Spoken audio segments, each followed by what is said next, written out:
ఆపలేరు. Nobody can stop this flow. Hallelujah, hallelujah, hallelujah. Praise Lord మా. Hallelujah. అక్కడ వారు ఇక్కడికి రాకుండా, ఇక్కడ వారు అక్కడికి వెళ్ళకుండా మధ్యలో ఒక పెద్ద అగాధం ఉందట. ఏముందట? పెద్ద అగాధం ఉందట. అంటేను ధనవంతుడు దరిద్రుడి యొద్దకు రాకుండా, దరిద్రుడైన వాడు ధనవంతుడి దగ్గరికి రాకుండా దేవుడు ఉంచిన ఈ అగాధం ఎవరి కోసం?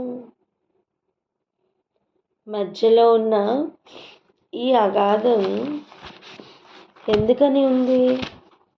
అసలు ఈ అగాధం ఎటువంటిది? అది కొన్ని విషయాలు మనం చూడాలి. దాని కొరకు మనం వెళ్దాం రండి. ప్రకటన గ్రంథం 20వ అధ్యాయం 1వ వచనం. ప్రకటన గ్రంథం 21. ప్రకటన గ్రంథం 20 అధ్యాయం 1వ వచనం.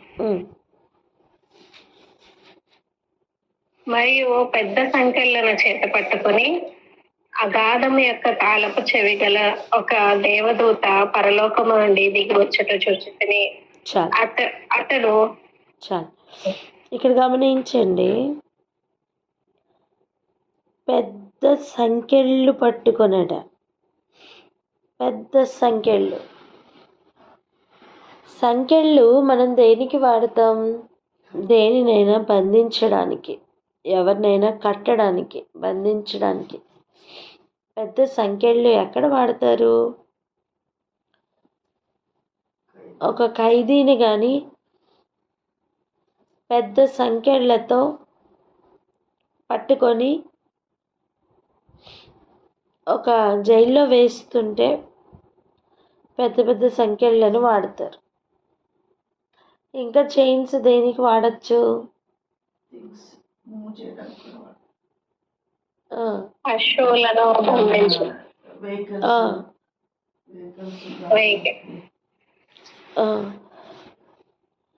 అలా ఒక దూతట. ఎటువంటి దూత అంటే అగాధం యొక్క తాళపు చెవి కలిగిన ఒక దూత పరలోకం నుండి దిగి వచ్చారట. ఇప్పుడు గమనించండి, అగాధంకి తాళపు చెవి ఉందట. అంటే అగాధంని లాక్ చేశారని అర్థం. అండ్ దీని యొక్క తాళం ఒక దేవదూత చేతిలో ఉంది, ఒక దేవదూత హ్యాండ్ ఓవర్లో ఉంది.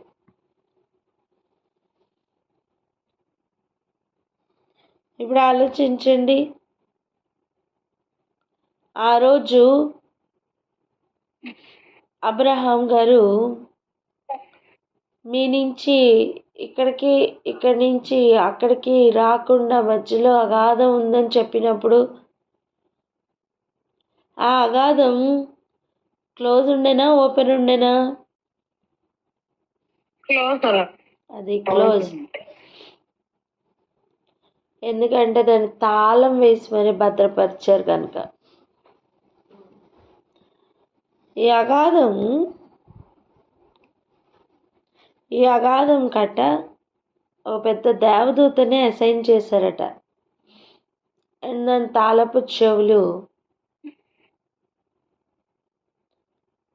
తాళపు చెవులు పరలోకంలో ఉన్నాయి. మనకి ఎలా తెలుసు పరలోకంలో ఉన్నాయని? దేవదూత దిగి వచ్చింది పరలోకం నుండి గనుక. చూడండి, ఆ మాట ఉందా? అగాధం యొక్క తాళపు చెవి గల ఒక దేవదూత పరలోకము నుండి దిగి వచ్చుట చూచితిని. పరలోకం నుండి దిగి వచ్చి ఏం పట్టుకుని వచ్చింది? తాళపు చెవి. ఇంతకీ ఈ అగాధంలో ఆ తాళపు చెవి తీసి ఏం చేశారు ఒకసారి చూద్దాం. ఇప్పుడు చదువునానా 2వ వచనం 3వ వచనం కూడా. ప్రకటన గ్రంథం 20వ అధ్యాయం 2-3 వచనాలు. అతడు ఆది సర్పమును అనగా అపవాదియు సాతానును అను ఆ ఘట సర్పమును పట్టుకొని 1000 సంవత్సరములు వానిని బంధించి అగాధములో పడవేసి ఆ 1000 సంవత్సరములు గడుచు వరకు ఇక జనములను మోసపరచకుండాట్లు అగాధమును మూసి దానికి ముద్ర వేసెను. అటు పిమ్మట వాడు కొంచెము కాలము విడిచిపెట్టబడవలను. హల్లెలూయా. ఇప్పుడు చూడండి, వాడు వచ్చి పెద్ద సంఖ్యలు ఎవరి కోసం తీసుకొచ్చాడంటే అపవాది కోసం, సాతాను కోసం తీసుకొచ్చి ఆ ఘట సర్పంని పట్టుకొని 1000 సంవత్సరాల వరకు కూడా వానిని బంధించి అగాధంలో పడేస్తాడట.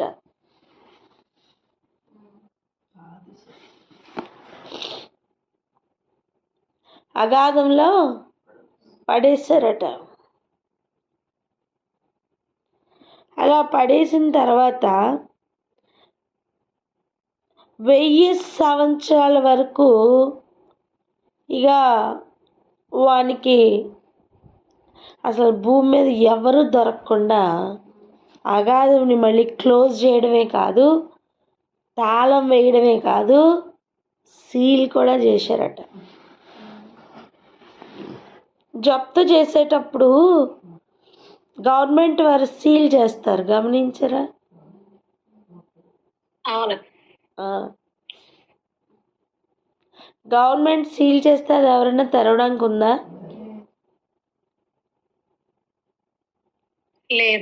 లేదు. అలా కొంతకాలం విడిచిపెట్టారట. ఇప్పుడు ఒక మాట ఆలోచించండి, వానికి భూమి మీద పూర్తి అధికారంతో వాడు విర్రవీగి వాడి దుష్టత్వం కంప్లీట్ చేసుకోవడానికి ఇచ్చిన కాల వ్యవధి ఎంత అని చెప్పుకున్నాము? 42 నెలలు 3.5 సంవత్సరం. అనగా 42 నెలలు కానీ 3.5 సంవత్సరాలు కానీ అని విన్నాం. కానీ అగాధంలో వాడిని రిమాండ్లో పెట్టే టైం ఎంత? 1000 సంవత్సరాలు. 1000 సంవత్సరాలు. చూసారా? 3.5 ఎక్కువ, 1000 ఎక్కువ? 1000 ఎక్కువ. ఇంతకీ 1000 సంవత్సరాలు దేనికి తెలుసా? సంఖ్యలతో కట్టి వాడిని లోపల వేయడానికి, అంతే. మరలా అగాధమును సీల్ చేసిన తర్వాత ఆ అగాధమును మరలా తీయాలంటే ఎవరు రావాలి? మరలా దూతనే రావాలి. అది కూడా చూద్దాం. ఇప్పుడు 7వ వచనం చదువునానా, 5వ అధ్యాయం. ప్రకటన గ్రంథం 20వ అధ్యాయం 7వ వచనం. 1000 సంవత్సరములు గడిచిన తర్వాత సాతాను తానున్న చెరలో నుంచి విడిపింపబడును.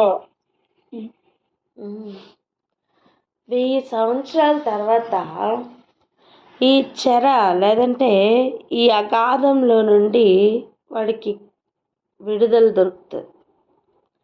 ఇప్పుడు చూడండి, అసలు 1000 సంవత్సరాల నుంచి బంధించి ఎవరినైనా అలా రూమ్లో పెట్టినట్లుగా బంధించి సీల్ చేసి లాక్ చేసి అలా ఉంచితే తీయగానే ఓపెన్ చెయ్యగానే బయటకు వస్తారా రారా?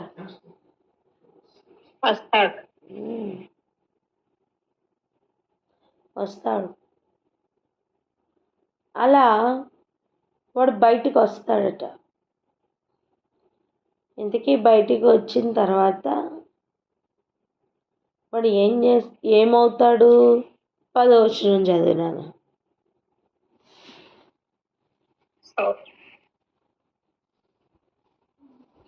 ప్రకటన గ్రంథం 20వ అధ్యాయం 10వ వచనం. వారిని మోసపరిచిన అపవాది అగ్ని గంధకములు గల గుండములో పడవేయబడెను. అచ్చట ఆ క్రూర మృగమును అబద్ధ ప్రవక్తయు ఉన్నారు. వారు యుగయుగములు రాత్రింబగళ్ళు బాధింపబడుదురు. హల్లెలూయా. హల్లెలూయా. ఇప్పుడు గమనించండి, 13వ అధ్యాయంలో చూసిన మహాశక్తి కలిగినట్టుగా కనిపించిన భూమిలో నుంచి వచ్చిన మృగమైన, సముద్రంలో నుంచి వచ్చిన మృగమైన వాళ్ళకి అధికారం ఇచ్చి, సింహాసనం ఇచ్చి, తన పేరిచ్చి అన్నిచ్చిన అపవాది అయిన మొత్తం అందరి గతి ఏంటి? అగ్ని గంధకములతో మండే గుండం.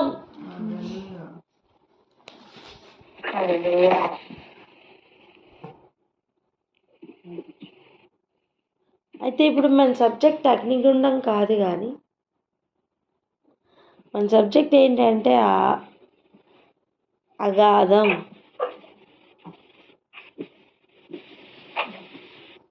ఇప్పుడు ఆలోచించండి, ఇప్పుడు కొంచెం ఆలోచించండి. డైరెక్ట్గా 2వ మరణంలో పడేశారా? లేదు, లేదు. ఫస్ట్ కొంచెం అగాధంలో పెట్టి మూసివేశారు. 1000 సంవత్సరాలు వాడిని మూసివేశారు. ఇప్పుడు ఇటువంటి ప్రాసెస్సే మనకు భూమి మీద ఎక్కడ జరుగుతుంది? సెంట్రల్ జైల్లో జరుగుతుంది.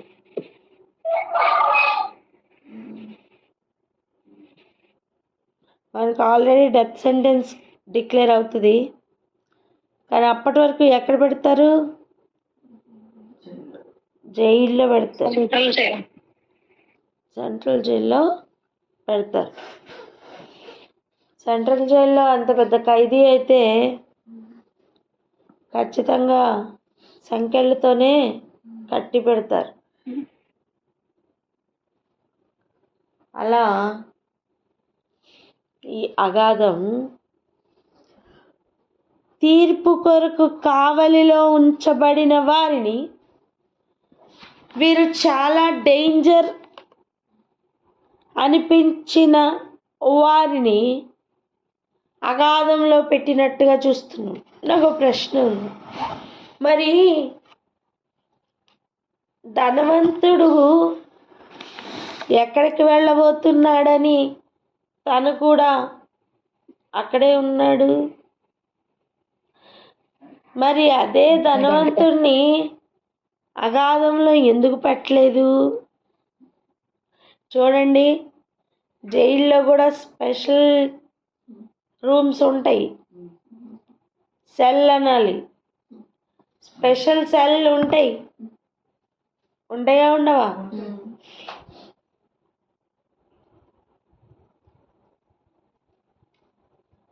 ఉంటాయని చెప్పండి. ఉంటాయి. అలా ఈ అగాధం కూడా ఒక స్పెషల్ సెల్ అన్నమాట.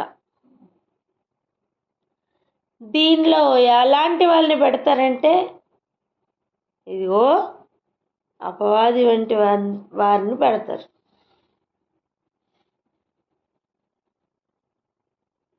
పెద్ద పెద్ద సంఖ్యలతో బంధించవలసిన వారిని పెడతారు. దీన్ని తెరిచినప్పుడు, ఈ మూత తెరిచినప్పుడు ఎవరెవరు మూత దగ్గర ఉంటే వాళ్ళు బయటకు వస్తారు. అలా అనడానికి గల కారణం, అలా అనడానికి గల కారణం ఇప్పుడు చూద్దాం రండి. ప్రకటన గ్రంథం 9వ అధ్యాయం మొదటి వచనం. ప్రకటన గ్రంథం 9వ అధ్యాయం 1వ వచనం. 5వ దూత బూర ఊదినప్పుడు ఆకాశం నుండి భూమి మీద రాలిన ఒక నక్షత్రమును చూచితిని. అగాధం యొక్క తాళపు చెవి అతనికి ఇయ్యబడెను. హల్లెలూయా. ఇందాక నక్షత్రంనే ఎలా చెప్పారు?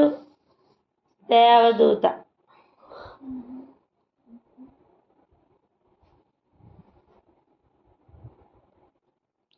ఆ నక్షత్రం ఇందాక ఎలా చెప్పారు?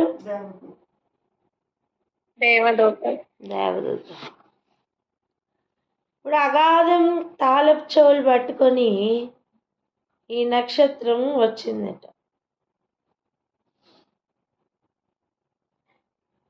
అతడు వచ్చి 2వ వచనం చదవండి. అతడు అగాధము తెరవగా పెద్ద కొలిమిలో నుండి లేచు పొగ వంటి పొగ ఆ అగాధములో నుండి లేచెను. ఆ అగాధములోని పొగ చేత సూర్యుని వాయుమండలమున చీకటి కమ్మెను. చాలు. ఇప్పుడు వీళ్ళు ఎంతకాలం నుంచి అక్కడ ఉండాలి చూడండి. పెద్ద కొలిమిలో నుండి లేచిన ఒక పొగ లాంటి పొగ అగాధం నుండి వచ్చిందట. ఇప్పుడు చూడండి, 1000 సంవత్సరాలు అగాధంలో అపవాదిని బంధిస్తే వారిని తెరవగానే వాడు ఏం చేస్తాడో తెలుసా? ఇప్పుడు రండి వెళ్దాం. ప్రకటన గ్రంథం 28వ వచనం చదువునానా? ప్రకటన గ్రంథం 28వ వచనం. భూమి నలుదిశల యందుండు జనములను లెక్కకు సముద్రపు ఇసుక వలె ఉన్న గోగు మాగోగు అను వారిని మోసపరిచి వారిని యుద్ధమునకు పోగు చేయుటకై బయలుదేరును. అంత పెద్ద సంఖ్యలతో బంధించిన మారు మనసు ఏమైనా వస్తుంది అనుకున్నారా? రాలా. పైగా వానికి అగాధం తలుపు తీయగానే వాడు మళ్ళా మోసపుచ్చడానికి రెడీ.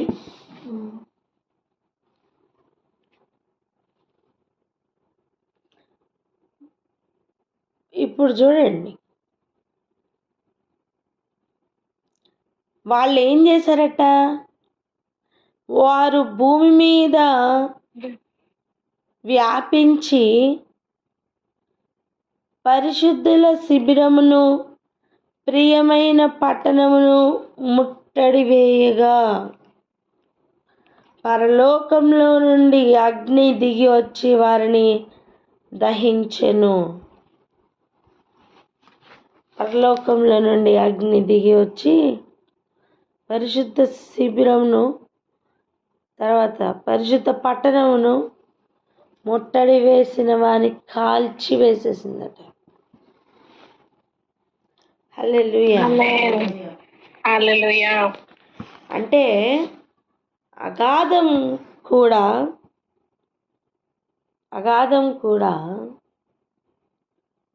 ఇలాగనే తీర్పు కొరకు కావల్లో ఉంచిన వారిని పెట్టడానికే వాడతారు.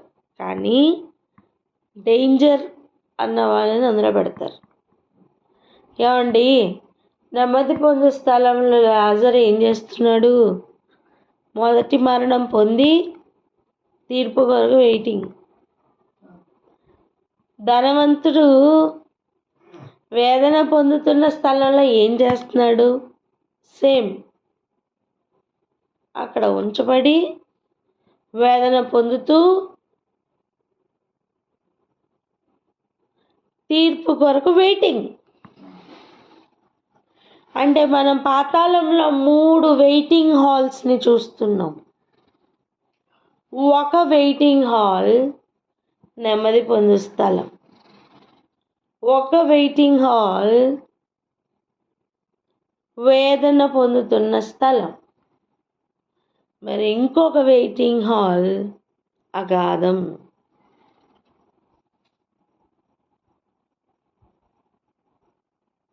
ఈరోజు ఒక విషయం అర్థం చేసుకుందాం.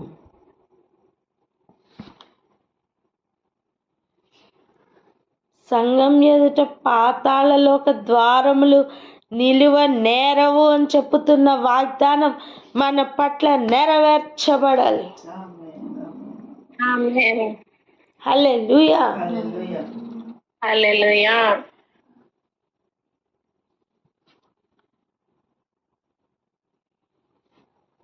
తీర్పు కొరకు లేదా రెండవ మరణం కొరకు కావలిలో ఉంచినట్లుగా, అంటే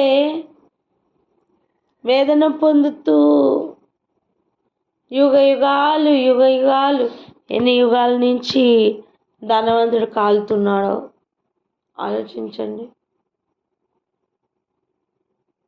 ఎందుకు తెలుసా? ఎందుకంటే ఇంకొక మాట చూపిస్తాను చూడండి.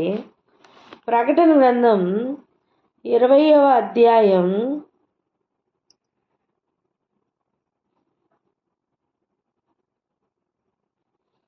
14వ వచనం ఒకసారి చదువునానా? ప్రకటన గ్రంథం 20వ అధ్యాయం 14వ వచనం. మరణమును మృతుల లోకమును అగ్నిగుండములో పడవేయబడును. ఈ అగ్ని గుండము రెండవ మరణము. అయ్యో ఏంటట? మృతుల లోకంను మరణమును కూడా అగ్నిగుండంలో పడవేస్తారట.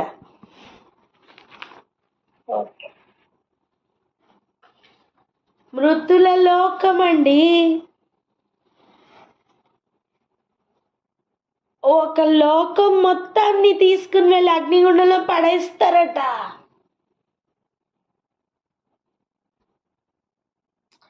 భూలోకం, పరలోకం ఇట్లా చెప్తాం కదా మనం. అలా మృతుల లోకం. ఈ మృతుల లోకాన్ని డైరెక్ట్గా తీసుకుని వెళ్ళి మొత్తం అంటే అర్థం, మృతుల లోకంలో ఉన్న సమస్తమును పట్టుకొని తీసుకుని వెళ్ళి రెండవ మరణంలో పడేస్తారు. ఇప్పుడు ఆలోచించండి. అంటే ధనవంతుడు ఇంతవరకు వెళ్ళింది వేదన పొందే స్థలమే కదా, కాలుతున్న స్థలమే కదా. మరి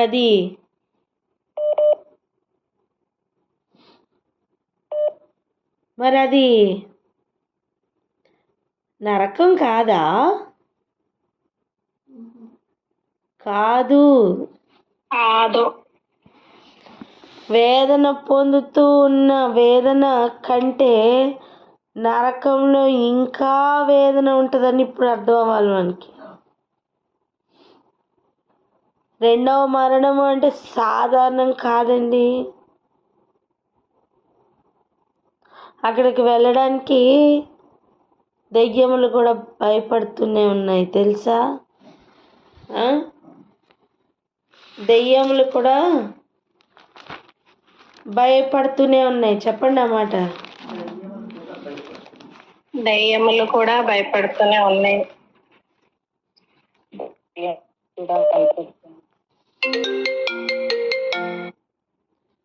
దెయ్యములు కూడా వాటికి భయపడుతూనే ఉన్నాయి. మీరు గమనించండి. ఒక్క నిమిషం.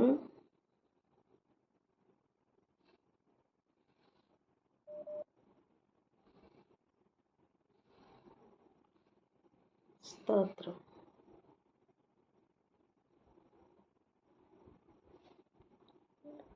పద్మప్రియకు రింగ్ ఇవ్వండి.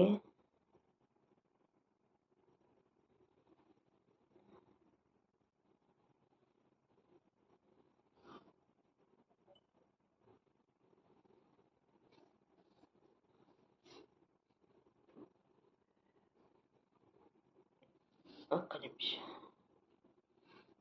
హల్లెలూయా. ఇక చూడండి, మత్తయి సువార్త 8వ అధ్యాయం 29వ వచనం చదవండి.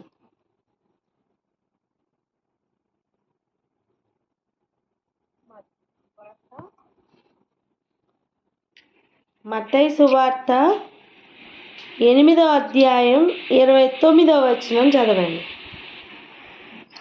8వ అధ్యాయం 29వ వచనం.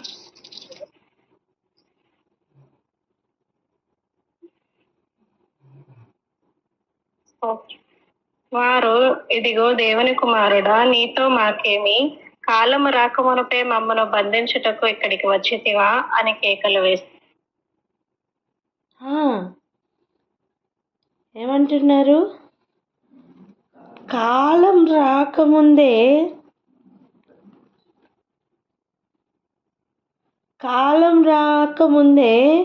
మమ్మల్ని బంధించడానికి కాదు, బాధించడానికి, మమ్మల్ని బాధించడానికి ఇక్కడికి వచ్చావా? ఆ క్లారిటీ చూడండి అమ్మా. దెయ్యములకు ఒక క్లారిటీ ఉంది. హలో, అర్థమవుతుందా?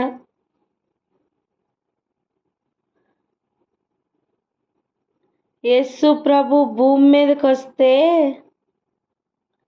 వారు అంటున్న మాట ఏంటో చూసారా? ఏమంటున్నారు? ఏంటి, కాలం రాకముందే మమ్మల్ని బాధించడానికి వచ్చేసావా అంట. ఇప్పుడు ఆలోచిద్దాం. ఈ రెండవ మరణంలో ఏముంటుందంటే బాధించడం. ఏముంటుందండి? బాధించడం. ఇప్పుడు మనకి ఏమర్థం అవ్వాలంటే, వేదన పొందుతున్న స్థలంలో ధనవంతుని వంటి వారు అనేకులు రెండవ మరణం కొరకు వెయిటింగ్. అగాధంలో కూడా రెండవ మరణం కొరకు వెయిటింగ్. పెద్ద పెద్ద సంఖ్యలతో, అంటే మన భాషలో చెప్పడానికి పెద్ద పెద్ద బందిపోటు దొంగలు అనుకోండి, వాళ్ళని జైల్లో పెట్టినా సరే సంఖ్యలతోనే కట్టి పెడతారు. ఎందుకంటే వాడు అంత డేంజర్ కనుక. అలా డేంజర్ అన్న వాళ్ళని ఈ అగాధంలో పెడతారు. దీనికి మరలా తాళాలు ఉంటాయి. అది ఎవరి హ్యాండ్ ఓవర్లో ఉంటాయి? దేవదూత హ్యాండ్ ఓవర్లో ఉంటాయి. ఇప్పుడు ఆలోచించండి, అబ్రహాం గారికి ఎంత క్లారిటీ ఉందండి. అక్కడ వారు ఇక్కడికి రాకుండా, ఇక్కడ వారు అక్కడికి రాకుండా పెద్ద అగాధం మధ్యలో ఉందట. ఇప్పుడు ఆలోచించండి, నేను చచ్చిపోతే బాగుండు, నేను చచ్చిపోతే అన్నీ కాల్ చేస్తుందివా యాడ్ చేయడానికి అవుతుందక్క? అవుతుంది. స్లాట్ ఉందక్క, యాడ్ చేస్తా అక్క.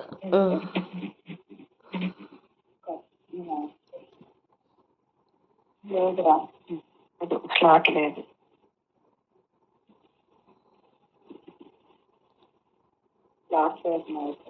నేను చూస్తున్నాను అక్క, నేను రింగ్ ఇస్తున్నాను అక్క, యాడ్ అవ్వమని చెప్పండి, మెసేజ్ పెట్టేయండి. యాడ్ అయింది. కర్ణ యాడ్ అయ్యావు కదమ్మా? కర్ణ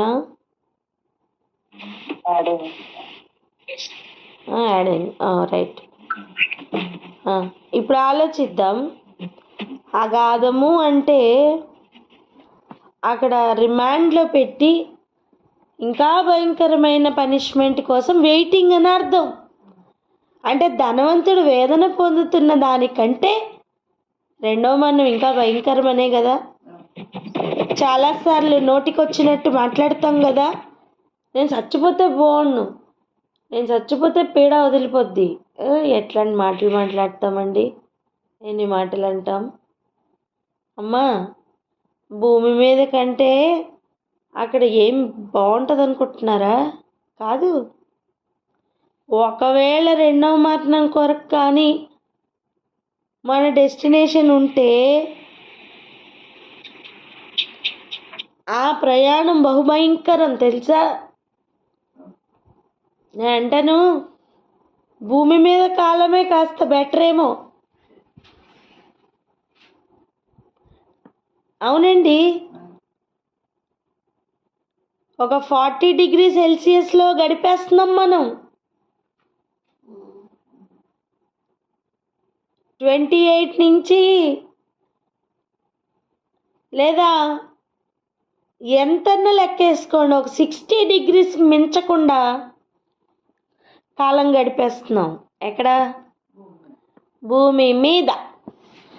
ఇలా చెప్పాలి, భూమి ఉపరితలం మీద అని చెప్పాలి. భూమి ఉపరితలం మీద. అది ఇప్పుడు చెప్పండి, ఏది కొంచెం బెటర్? భూమినే బెటర్. భూమి ఉపరితలమే కాస్త బెటర్. అగాధంలో ఏమైనా సేఫ్గా ఉంటుందా? అపవాదినే పెద్ద సంఖ్యలతో పెట్టారు అంటే అక్కడ ఇంకెలా ఉంటుందో. గట్టిగా చిక్కటి చీకటి ఉంటుంది. ఆ చీకటి ఎటువంటిదంటే తాకి కూడా చూడగలిగినంత చీకటి. చీకటి చేతికి అందుతుందంటండి. తడివి చూడగలిగినంత చీకటి, తడిమి చూడగలిగినంత చీకటి. ఎక్కడ? అగాధంలో. వేదన పొందుతున్న స్థలంలో వేదన, మంటలు. ఏదో భూమి మీద పీరియడ్ని చాలా లైట్గా తీసుకునే అవకాశం లేదండి. భూమి మీద పీరియడ్ని చాలా క్రూషియల్గా తీసుకోవాలి. ప్రతి క్షణం చాలా క్రూషియల్గా తీసుకోవాలి. మన దగ్గర టైం పాస్ చేయడానికి టైం లేదు.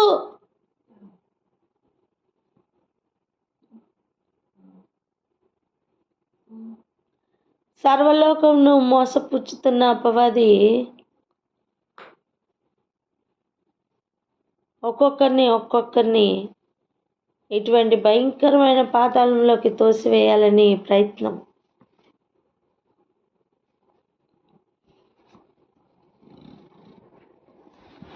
ఈరోజు మనం జ్ఞానం కలిగి తెలుసుకుందాం. అండ్ మనం వెళ్ళవలసిన స్థానం ఏదో ఇప్పుడు అర్థమైందా? మృతుల లోకం కూడా రెండవ మరణంలో పడబోతుంది. మనం సజీవుల లోకానికి చేరాలి. హల్లెలూయా. ఆమేన్. సజీవుల లోకానికి చేరాలి మనం. చెప్పండి అన్నమాట. మనం సజీవుల లోకానికి చేరాలి. ఇప్పుడు మన ప్రయత్నం ఎక్కడికి? ఇప్పుడు మన భూమి మీద మన ప్రయత్నం ఎక్కడికి చేరడానికి ప్రయత్నం చేస్తున్నాం? ఆలోచిద్దాం. మనం ఎక్కడికి చేరడానికి ప్రయత్నం చేస్తున్నాం? పరలోకం. మన గమ్యం ఎక్కడికి అని ఆలోచిద్దాం. ధనవంతుడైన వాడు మన ముందు ఉంచబడ్డాడు. లాజర్ మన ముందు ఉంచబడ్డాడు. అపవాది కూడా మన ముందున్నాడు. ఇప్పుడు ఆలోచిద్దాం, మన జీవితం కూడా మన ముందుంది. దెయ్యాలు కూడా మన ముందున్నాయి.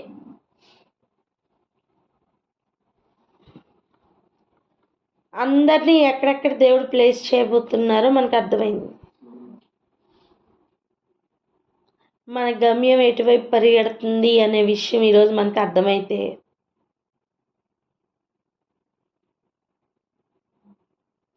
ఎటు పరిగెట్టాలో కనీసం అర్థమైతే, ప్రతి క్షణం ఆ దిశగా పరుగులు పెట్టడం సాధ్యమవుతుంది.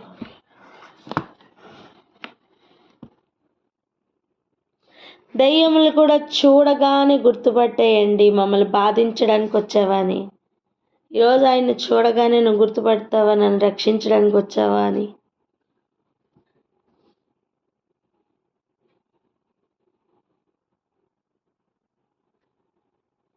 అర్థమవుతుందా? ఆయన భూమి మీదకి ఎలా వచ్చారు? అర్థమవుతుంది. రక్షకుడుగా వచ్చారు. ఆయన్ని రక్షకుడుగా మనం గుర్తిస్తున్నాం, కానీ దెయ్యములు ఎలా గుర్తుపడుతున్నాయి? బాధించువాడిగా. బాధించువాడిగా. ఇప్పుడు చెప్పండి, మనకి ఇవ్వబడిన కృప ఎంత గొప్పది తెలుసా?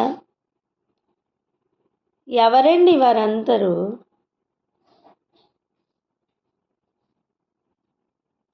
ఎవరు వారందరూ? పాపం చేసిన వారే.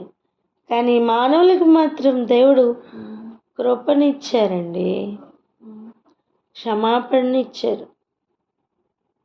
దాన్ని నిర్లక్ష్యం చెయ్యను అని చెప్పండి. దాన్ని నిర్లక్ష్యం చెయ్యను. హల్లెలూయా. ఇంకా ఈ అగాధం గురించిన కొన్ని సంగతులు రేపు చూద్దాం. ఇలాగే ప్రార్థన చేసుకుందాం. నిజంగా మన ప్రయాణం ఎట్టుంది అని ఆలోచన చేద్దాం. ఏదో భూమి మీద కంటే నెక్స్ట్ వెళ్ళబోయే స్థలం చాలా బాగుంటుంది అనుకుంటే భ్రమ ఏమో. లెక్కలు తారుమారైపోతాయి. భూమి మీద ధనవంతుడికి ఉన్నంత పేరు ప్రఖ్యాతులు ఇంకెవరికి లేవు. ధనవంతుడికున్న పేరు ప్రఖ్యాతులు లాజరుకి లేవు. అటువంటిది ఎవరైనా సరే ధనవంతుని చూసి ఏం లైఫ్ రా, ఏం లైఫ్ రా బాబు అనుకుని ఉండొచ్చు. ఎందుకు? తనకున్న డబ్బుని బట్టి, పరపతిని బట్టి అనుకుని ఉండొచ్చు. కానీ నిజానికి అయ్యగారు చేరిన స్థలం వేదన పొందుతున్న స్థలం. టైం లిమిట్ లేదు, యుగ యుగాలు కాలుతున్న అనుభవం.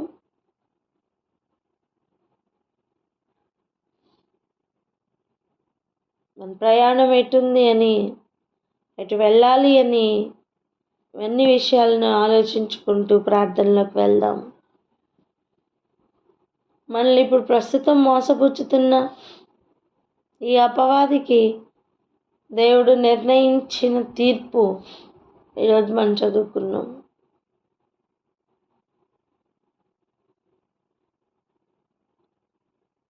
ఈ లోకం ఎలా ఉన్నా ఉండని, ప్రస్తుతం మనం ఎలా ఉన్నామనేదే మన ముందున్న ప్రశ్న.